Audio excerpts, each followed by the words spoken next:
Hey everyone, I'll get started in a minute, just getting ready. Oh, Beagle! Dog's just waking up. I did say we're about 1:30 to start, but we're starting a bit early tonight. I will make sure I look at the chat as well.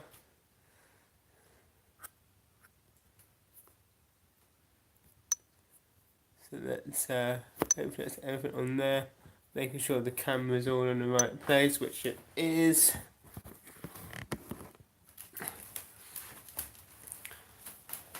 Right, we'll get started. Hello guys, I'm Sam Rabey. This is my time, it's my time. Obviously that's a Eurovision song because it's a Eurovision blog. That's basically what I'm going to do over the next couple of weeks. I say couple of weeks for foreseeable future. This is the problem with doing it live when you babble. So I'll try and do it every single Friday at 7:30, and in a couple of weeks time I can't, so I'll move it to the Thursday. But I've got a couple of sort of issues in the Eurovision world that is popping up at the moment. If you're wondering why I'm sound a bit nasally, I'm still a bit under the weather from man flu, which I've had. But my name's Sam. You've got the Beagle here, who's sleeping, and he's very grumpy, if you heard that then. Anyway, so that's basically what's going to happen. So I'll go straight on to the first thing. I've got a little tablet here with my schedule down, some notes.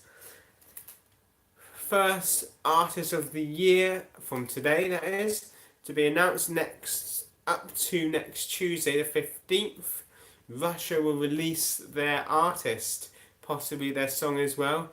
Now, whatever you think of Russia politically or just generally Russian people, or maybe just Putin, you've got to say that Russia are a powerhouse when it comes to Eurovision, because they've knocked out song after song after song. Apart from the last 2 years, obviously they were banned from Ukraine, and they didn't really send a strong effort this year. No offense to Julia, it just didn't work. Obviously going back to 2016 to Stockholm, where Sergei Lazarov should have won, really, the best song for the viewers, but the jury's held him back. It should be exciting what Russia come up with, because they're always good, no matter who they send. So they've sent loads of people over in the past, and despite that, from if you liked it or not, they've sent solo artists, they've sent a group of old ladies.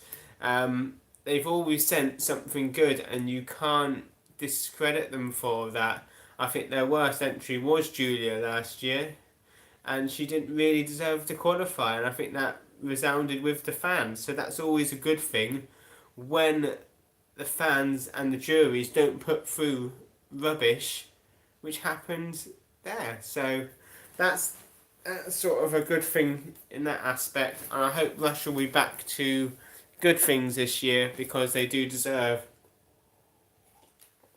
to go back up and have a good run at Eurovision. I would love to see Russia win again, just because they have got money there that they could spend on it, and that I think, for a country that is against LGBT communities, they really do want to win Eurovision. You've got to ask why. So it should be a good one, and that'll be another bridge when we come across it. Right, a country that hasn't released their artist yet, but has been heavily speculated. Now, when you think of Eurovision, obviously music contest, but you always think about the diversity it's always had and how it supports minorities in that aspect. So who will San Marino pick? It is rumoured they're going to be picking a racist. Yes, that might be a bit controversial from me, you will get that. But they are about to pick a racist. 99% sure, guaranteed, they're going to pick racist Rodrigo Alves, who is a man who would rather spend his money looking like a Ken doll from the Barbie series. UK viewers, you'll know that he was in Celebrity Big Brother. He made some racial comments, which he was warned about. And then later on in the series, he made more racial slurs and then kicked out. So, I don't know why San Marino would go to him asking them to do a song in a contest that is heavily built on anti-discrimination and trying to bring the world together, you're picking someone who is outright racist. Why? Unfortunately, San Marino will not qualify because there will be a backlash to that. If it is him, that is, anyway.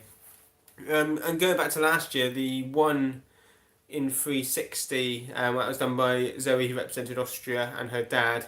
That was back in 2016 as well.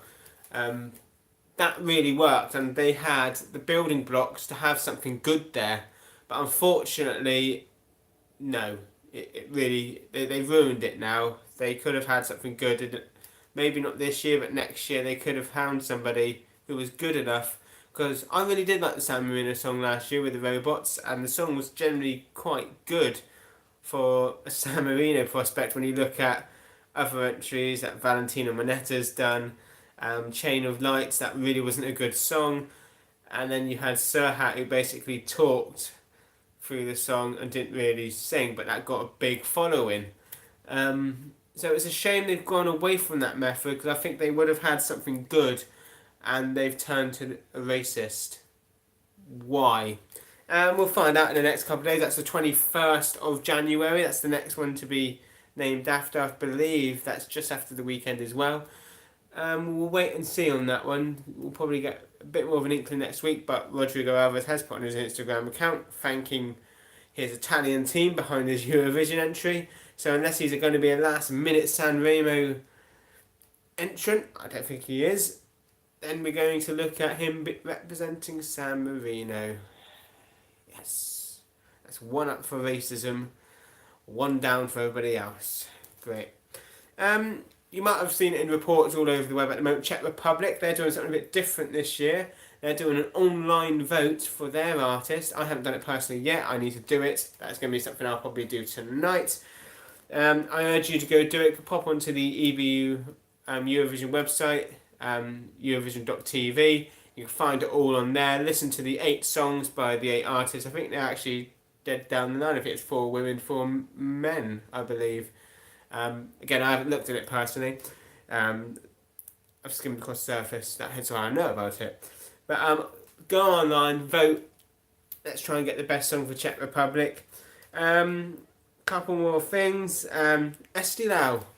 What a final they're going to have this year. Last year was probably the worst Estilau lineup I've ever seen.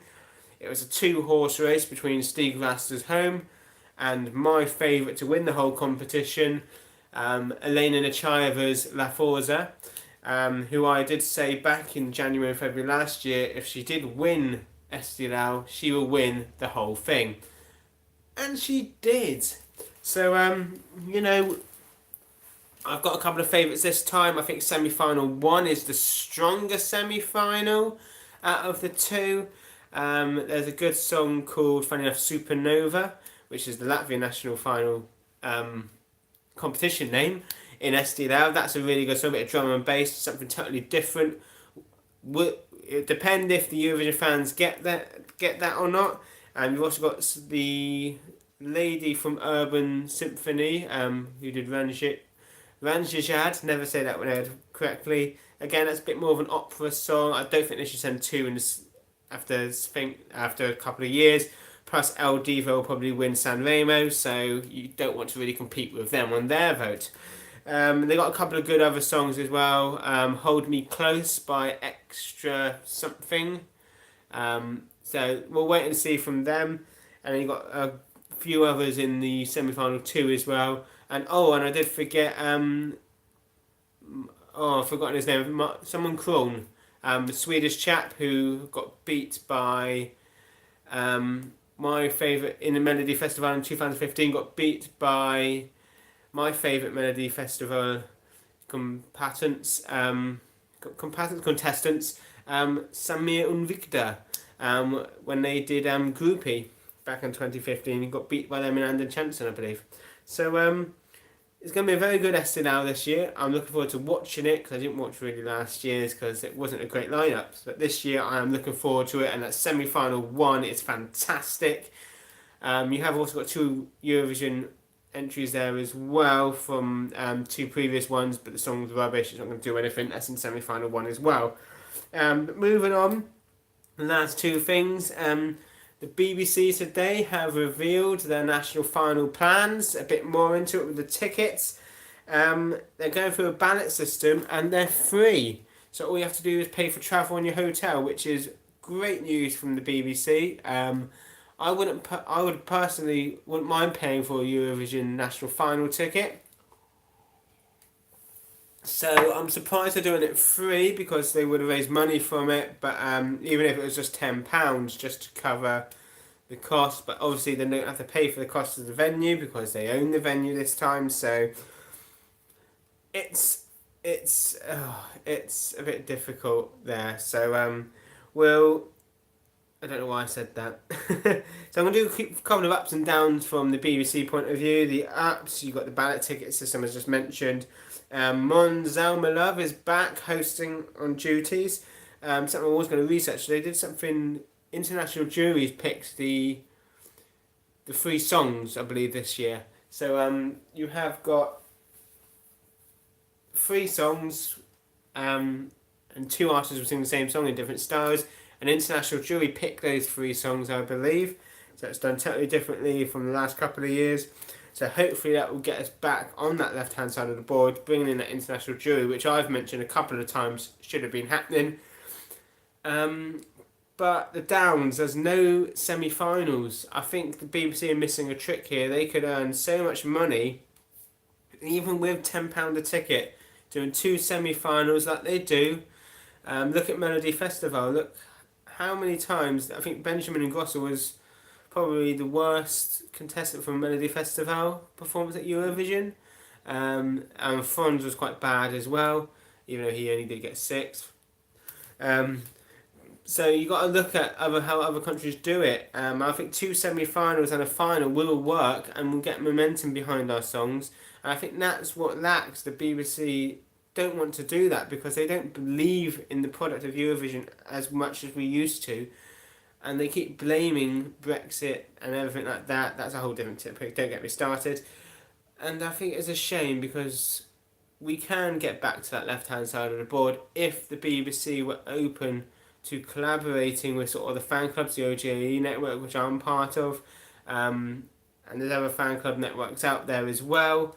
But it's the only problem that I can see. The BBC just don't want to put the effort in no more. There was a good interview with Suri recently where she didn't get much creative control over her act, and it's a shame in that aspect of the role where when she went to Belgium the 2 previous times, the whole emphasis was on the act and they came up with the creative ideas and they were fully in that process. It's a shame the BBC just take over and don't let the artists do anything, and I think something has to change at the BBC level. Another big down is Mel Giedroyc hosting again. Nobody likes her in the UK, in the Eurovision community. She's annoying, she acts like a spoilt brat. Even in Europe, in events that I've been to across all over Europe, people can't stand her, don't understand what she is. I've asked the BBC to get rid of her, but they won't because she's on a multi-million-pound contract. I'm hoping next year they won't, but I might put a petition in and get people to sign it because she is just hopeless. She thinks she's hilarious, she really isn't. She's painfully unfunny. The only funny thing would be if she fell over. Yes, that's mean, but I really don't care. I don't like her one bit. And I'm hoping this year there might be some big names in that final. Obviously, Robbie Williams has said before he would love to do Eurovision for Russia, just because they put more money into it than we do, and they get right behind it. I'm just hoping that on February the 8th, I believe is our final date, that it isn't just full of X Factor, The Voice rejects like it has been. And I'm hoping that we get some decent singers there. I think the best singer we've had was Molly Smith-Downes, our Children of the Universe, and she come from the BBC Introducing. So They need to look at how they get the artists in. One last thing, if you are a big fan of Eurovision, no matter where you are in the world, go to ogae.co.uk. No, that's the UK one. Just type in OHGAE on Google. I'll hopefully pop it in the description as well, or in the comment section. For UK people, it is ogaeuk.co.uk or ogae.co.uk. I'll find out. Join up. It's depending where you are. It's only around about anywhere between £10-20 a year. I think OHGAE has now put it up to £16, but don't quote me on that. And you get a monthly magazine, which basically the price, what you pay for, gets it, and you get special deals on certain events as well, such as Eurobash, which is our OHGAE UK's big gathering, sort of September, but mostly October time of the year, where they get special people in from the Eurovision community, from all sorts of singers and backstage. It's a very good event. If you're a big Eurovision fan, these things are good, and sometimes you do get special packages to go away to other OHGAE members like Hungary and Germany, where we get special deals to attend those events as well. So if you're a big Eurovision fan, pop to the OHGAE and you'll find out all about them and what we do. That's basically it, really. As I said, what we do. I'm not any part big in that, but you know, it's nice to feel. And that's basically my video today. Type some comments in. I'll do a bit more. Hey, sorry about that. My phone just told me it was too hot. Anyway, so as I said, I'll do some better things in the next couple of weeks. Talk about some more national finals, who I think is going to do well, and we'll take it from there. It's good to do this for you today, guys. I look forward to seeing you in the future. Bye.